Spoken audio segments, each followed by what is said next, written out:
Estamos en diálogo con el columnista de todos los jueves que anticipa también la columna de mañana en Multimedios, el licenciado en Ciencias Políticas Eduardo Riva. Buen día, Eduardo.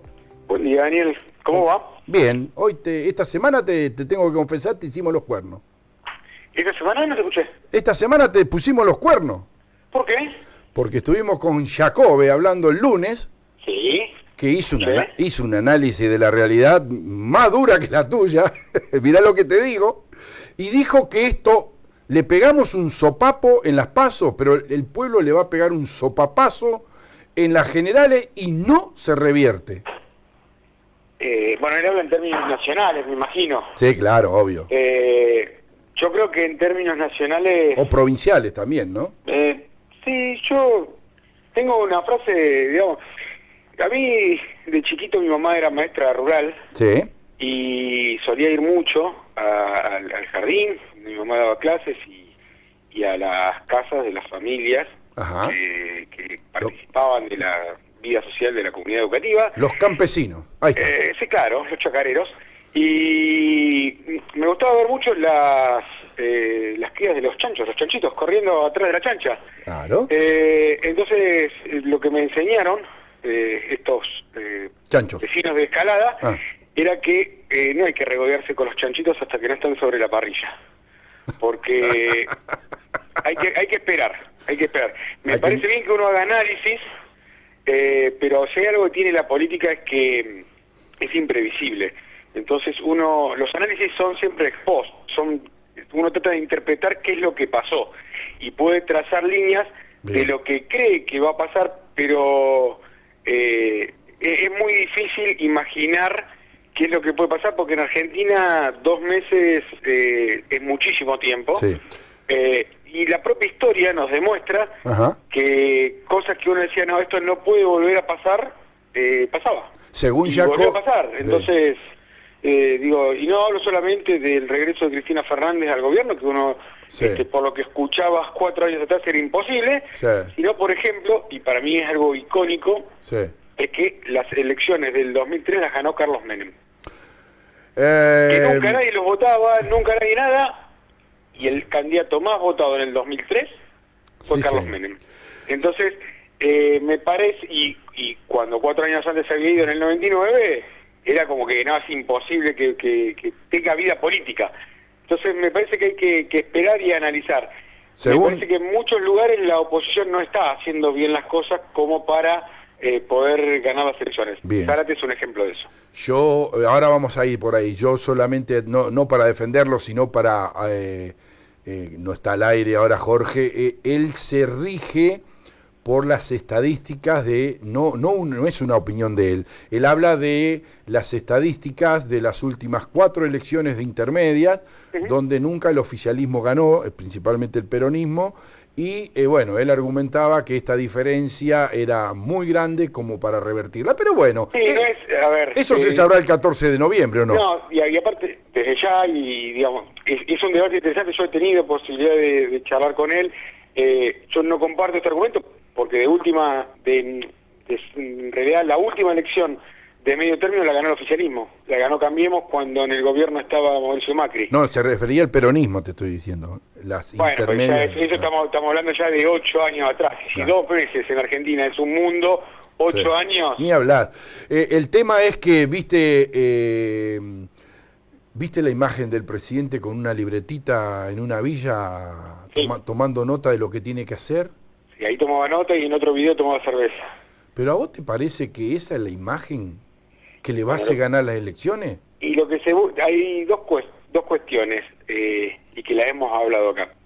Por un lado busca tener cercanía y el tema quedó claro que donde hay, por esto que te decía yo, de que los análisis son ex post y uno puede trazar líneas de lo que cree que puede pasar, pero no puede predecir el futuro. Nosotros hablamos en la columna de la importancia que tenía el voto de los menores de 40 años, porque eran mayoritarios en el padrón electoral y que no todos habían entendido esa lógica, y el presidente fue uno de los que no entendió esa lógica, y ahora tratan de buscar revertir la mala imagen que grupo etario en donde peor imagen tiene es en el de los más jóvenes, entonces tratan de buscar empatizar con esos grupos etarios a partir de compartir ciertas conductas con esos grupos. Por eso el presidente se junta con Elegante, por eso el gobernador Kicillof graba un video de TikTok. Buscan empatizar con los jóvenes a través del mensaje que transmiten hoy. ¿Sabés lo que me contestan mis hijos? Perdóname que te interrumpa. No. Mis hijos, cuando yo quiero hacer algo de eso, me dicen, no seas ridículo. Bueno, el tema es que en campaña electoral, si uno, digamos, si tus hijos miran la campaña electoral, van a encontrar muchas ridiculeces. Porque vas a encontrar muchas cosas que... Por todos lados. Obviamente que sí. Por todos lados. Porque digo, uno... mira, cuando yo empecé a trabajar en una empresa láctea, sí. Me preguntaron si... una de las preguntas de la entrevista fue si yo estaba dispuesto a disfrazarme con un muñeco en una campaña de venta. Ajá. No tenía que ver con lo que yo trabajaba y la pregunta en realidad tenía que ver con qué era lo que uno estaba dispuesto a hacer para fomentar y tener mejores resultados en el trabajo. Y esto es exactamente lo mismo, porque en última instancia lo que determina si el trabajo está bien hecho o no, si se le da crédito para hacer un trabajo, es cuántos votos se consiguen en la elección. Y si la elección se gana haciendo el ridículo, muchos hacen el ridículo, entonces encontramos a políticos cantando, bailando, emocionándose por cosas por las cuales nunca se emocionaron. Hablando de sexo. Hablando de porro, de drogas, claro. Entonces digo, eso lo comentamos, digo, el hablar de sexo y el hablar de droga, en el comentario parecía como que era un comentario que no venía mucho a la charla, pero eso está estudiado. Claro. Porque ese tema es el tema que interesa a los jóvenes. A ustedes no le va a cambiar mucho que yo le hable de la legalización o no del consumo de marihuana. No en términos personales, a lo mejor sí por los hijos, pero no en términos personales, que a esta altura del partido lo que hizo lo hizo y lo que no. Pero para los jóvenes, que cuando uno ve las encuestas encuentra que muchos de los jóvenes, aún pese a la prohibición, consumen marihuana, es un tema de interés. Porque es un tema de dejar de hacer cosas que son ilegales. Bien, perfecto, entendido. ¿Quién está haciendo el ridículo en Zárate en esta campaña? ¿Hay alguno? A mi juicio todos. No sea tan crudo. Sí, lo voy a llamar a Jacobe, que es más generoso que usted al final. Claro, al final de cuentas. No, le cuento por qué. ¿Por qué? Porque uno ve el accionar del oficialismo, le va a marcar dos hechos. Días atrás estuvo el equipo argentino forense haciendo una recolección de sangre, de sangre, porque es una acción más que interesante, porque... Ayer estuvo, Ayer. Sí, porque estuvieron retirando muestras de sangre, recolectaron de 25 personas porque tienen 600 cadáveres no identificados de presuntos desaparecidos, entonces es para cotejar las muestras para ver si pueden encontrar los familiares que aún hoy, después de 40 años, siguen buscando a sus familiares, los encuentran finalmente. Ajá. Y cuando hacen la presentación de ese hecho, en el Consejo Deliberante, está sentado Aldo Morino. Bien. Yo no sé si la gente que se iba a sacar las muestras iba en colectivo del CIT, si el equipo forense llegó en un colectivo del CIT, no entiendo qué hace el presidente del CIT, de la SAPEM de Transporte de Zárate, sentado ahí. Porque si está sentado como candidato, habría que darle la posibilidad que se sienten todos los candidatos, o por lo menos todos los candidatos que quieran sentarse.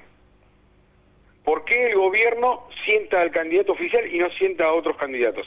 Eso, a mi juicio, es vergonzoso.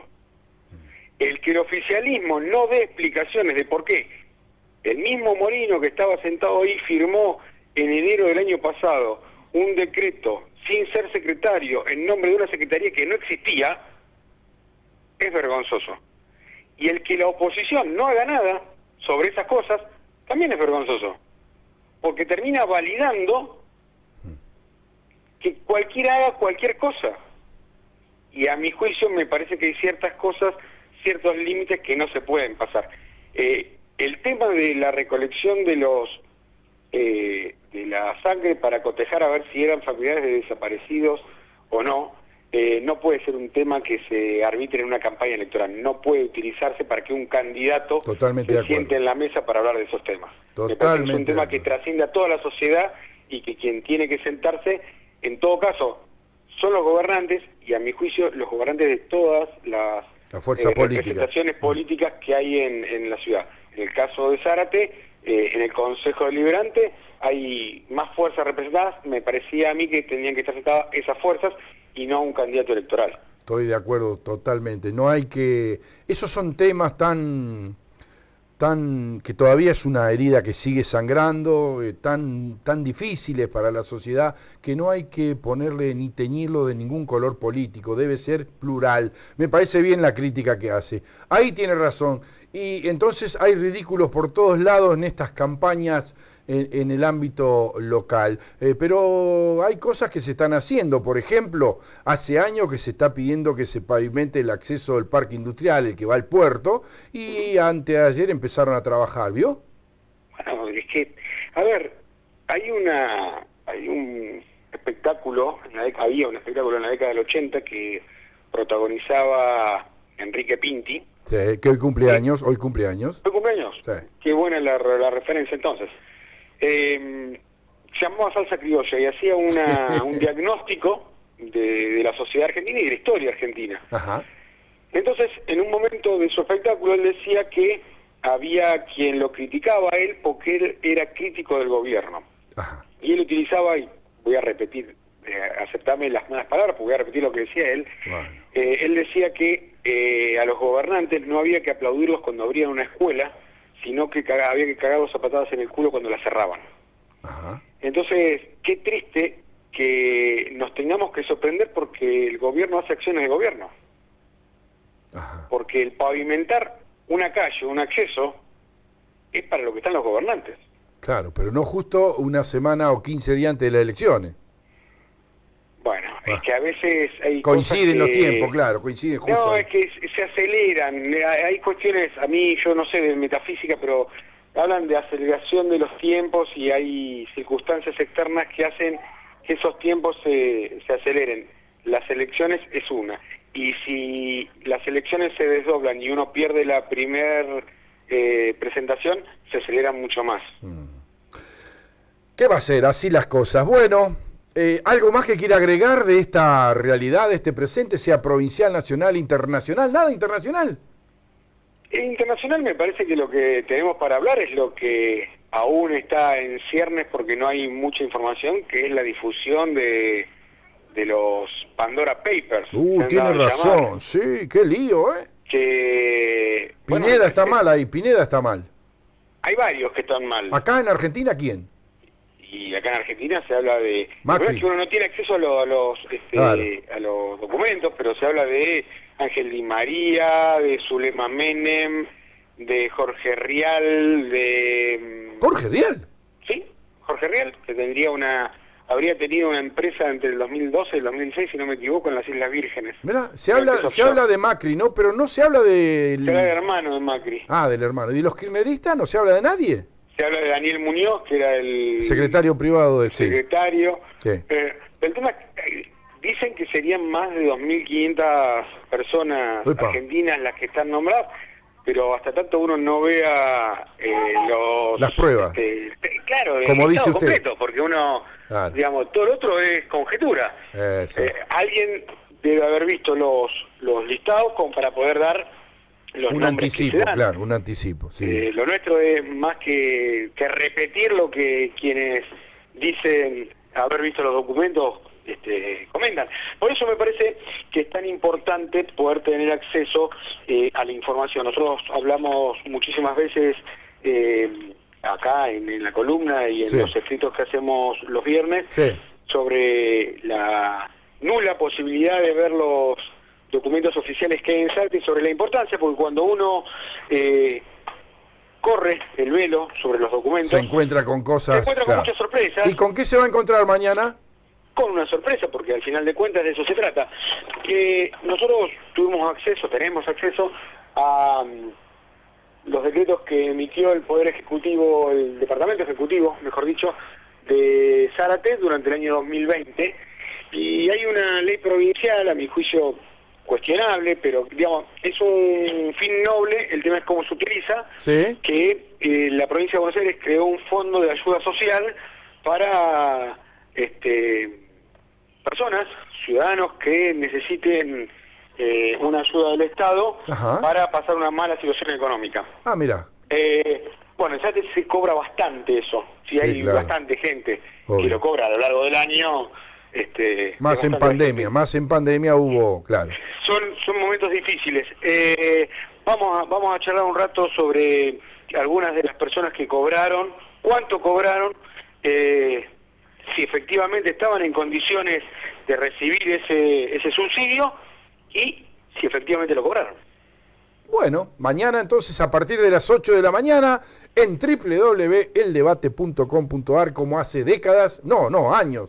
¿Cuánto hace que escribe? No, décadas hace que yo me dedico a escribir. ¿Usted cuánto hace que escribe en El Debate? ¿Yo? Sí. 6. ¿6 años? 6 años. Ah, platita que ha juntado, ¿eh? ¿Yo? No se imagina. Los sueldos que hemos pagado ahí. No, pero el tema es que yo cobro en especie. A mí usted siempre me ha mandado buenos servicios de catering. Y lo que es mejor, el orgullo de poder ser parte. Será hasta mañana entonces, esperamos la columna con mucho entusiasmo. Te agradecemos, Eduardo, esta participación. Fíjate que viene un fin de largo, poder rascarte el higo un rato, poder escribir más. Bueno, vos escribís mucho todos los días, ¿no?